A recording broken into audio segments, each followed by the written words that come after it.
komið sér eftir. Þá erum við löpað af stað. Það er ekki alveg logn í Vestmannaeyjum, frekar en fyrir daginn.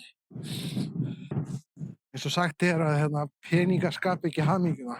Ég hef aldrei átt það mikið af peningum að það hafi reynt gríðarlega mikið á þetta.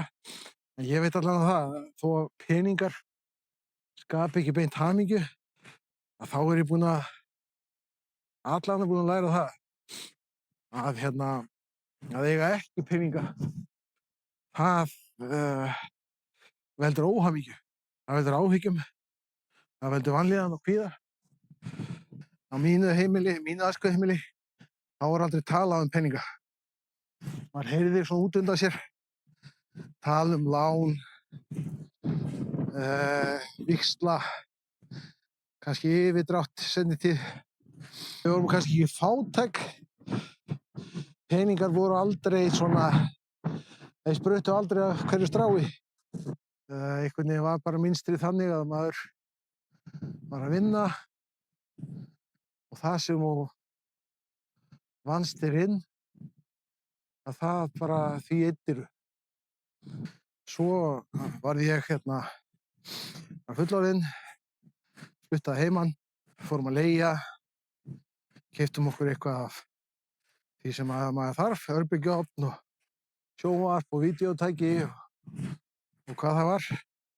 Allt var þetta keypt á Visa rafgreiðslu eða lánum. Snemma fór maður náttúrulega bara yfir yfirdrátt.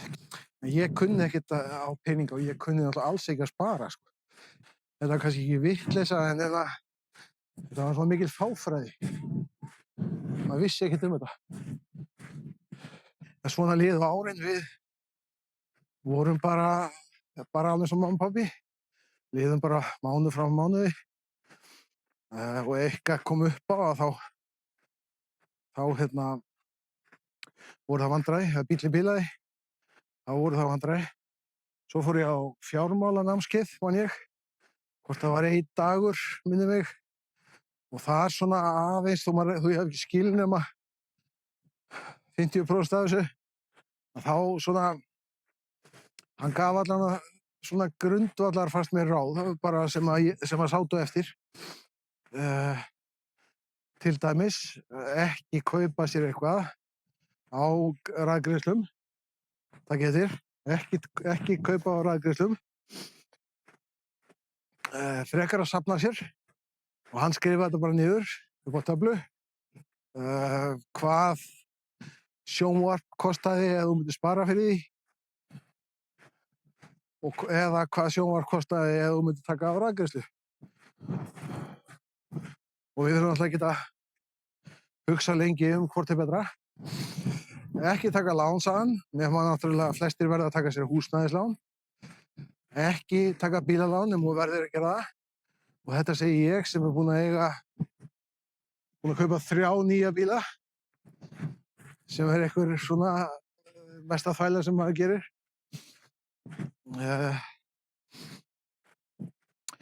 Svo leið og beið, við skildum hjónin. Ég var eiginlega í svona fjármála gjörgæslu lengi vel. Átti bara valla fyrir sjálfur mér, þetta að selja bílinn.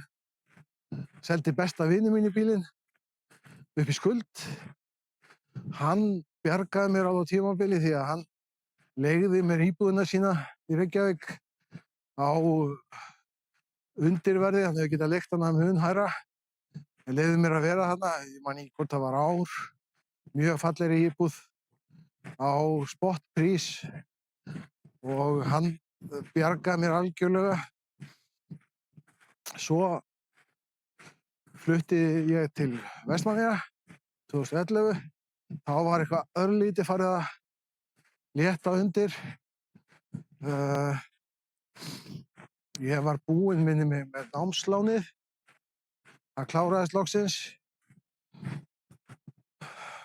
Ég fór svona aðeins að geta safnað eitthvað örlítið. Þá sem sagt byrjaði á því að tók alltaf 10% í hvert skipti sem ég fékk útborgað. Lagði inn á reikning sem var opinn ef ég skildi þurfa á því að halda.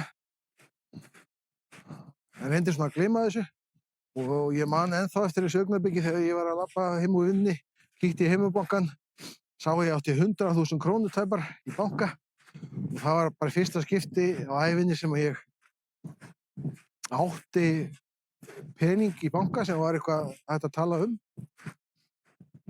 og ég var ennþá með skuldir. En svo lenti ég í vinnuslysi 2014,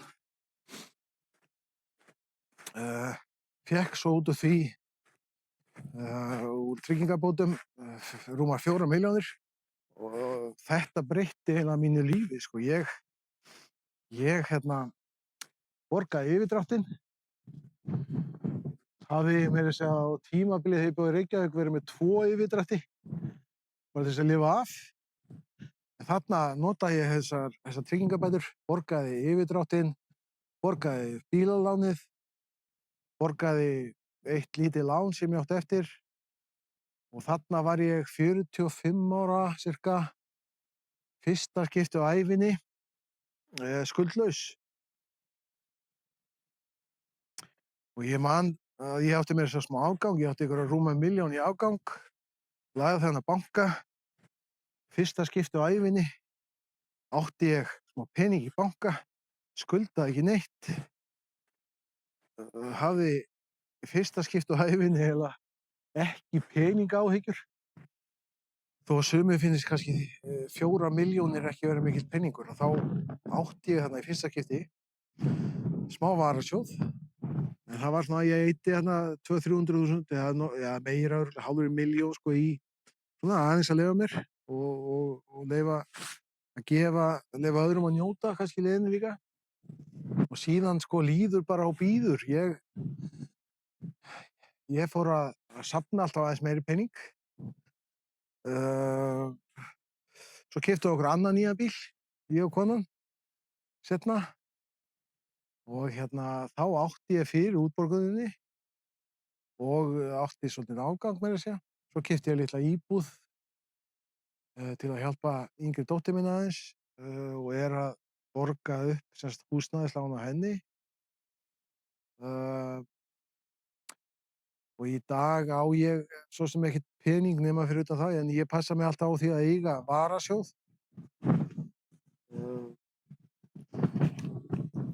Sparnar hjá mér aðeins öðruvísi núna, en ég stefni á það að þegar ég er búinn að borga þessa íbúð, þá byrja ég bara að safna aftur. Ég fór ekkert að eyða meira því ég eignaði smá pening.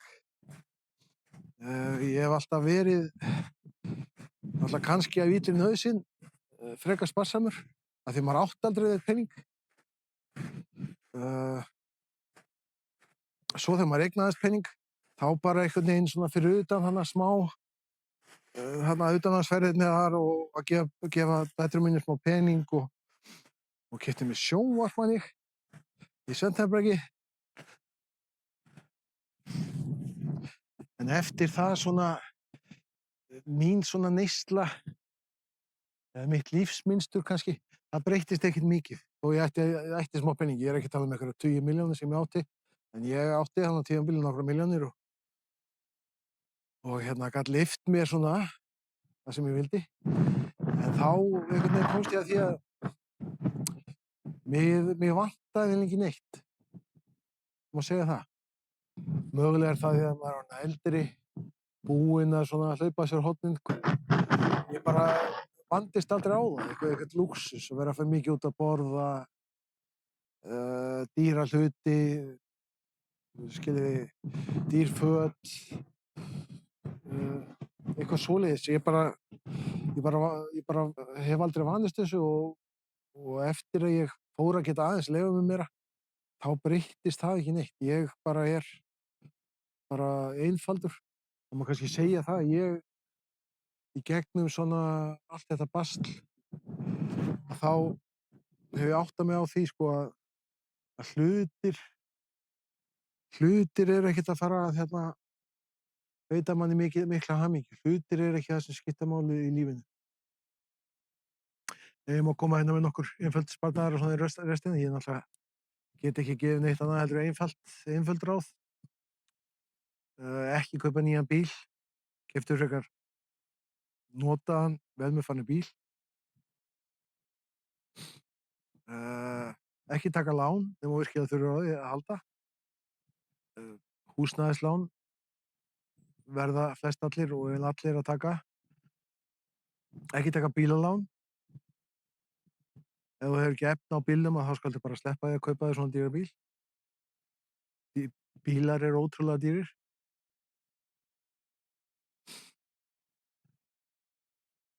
Ég myndi fyrir svona einfeldninga eins og mig bara það að taka strax hluta af útborguninni og leggja til hliðar 10%, 20%, 30% eða hvað þú ræður við inn á opinn reikning til þess að byrja með. Það sem þú getur nálgast þannig ef þú þarft á því að halda. En að taka svona strax í upphafi og leggja til hliðar og reyna að gleyma þessu, þannig safnast aðeins peningur. Það eiginlega kannski eina sem hefur virkað fyrir mig.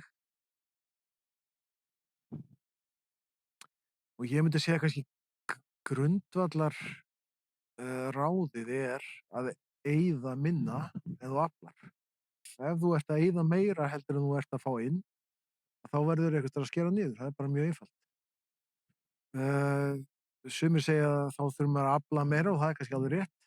Það er ekki allir í þeirri stöðu að geta það. Eyða minna en þú aflar. Ég er, eins og segi, bara frekar einfaldur. Ég reyndi bara að spara. Ég er að versla hluti á útsölum. Ég er að versla það sem er á síðasta söludegi til dæmis svolítið. Og maður er aðeins að hugsa umhverfið í leiðinni. Minni matarsóun. Engin töfraráð.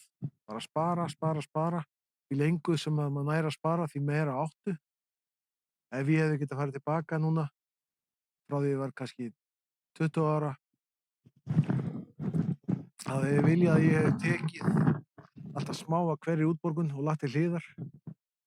Af því að það er mjög flott að telja. Segjum bara að þú veist með 350.000 krónur útborgað, þú tekur 10% af því í upphafi mánaðar, 35.000 krónur, það eru rúmar 400.000 krónur á ári, á 10 árum eru það 4 milljónir, á 30 árum eru það 12 milljónir, rúmlega örugglega, því að ég er ekkert að reikna inn vexti eða neitt svoleiðis. 20% er náttúrulega meira, á 30 árum eru það 20 og eitthvað milljónir, og ef þú ert með meiri tekjur, þá náttúrulega er þetta fljótt að hækka.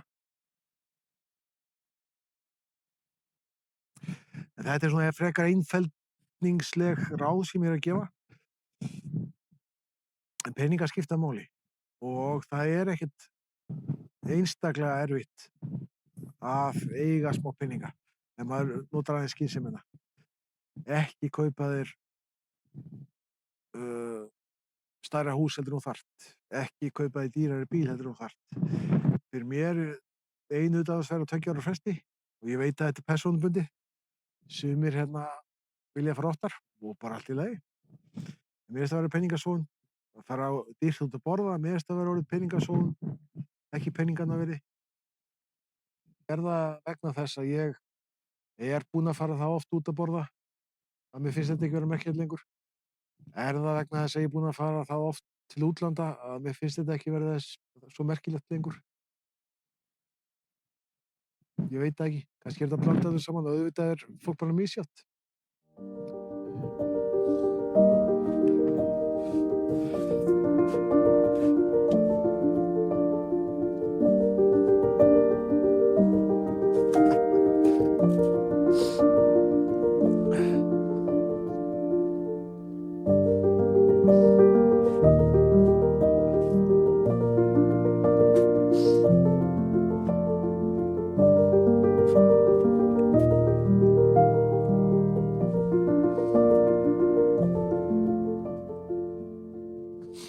Ég er kannski búinn að finna núna eina staðinn í Vestmannaeyjum, það sem er smá logn. Ég ætla að segja bara takk og bless og þeir sem hafa verið að kíkja á vídeóið hjá mér, takk fyrir það.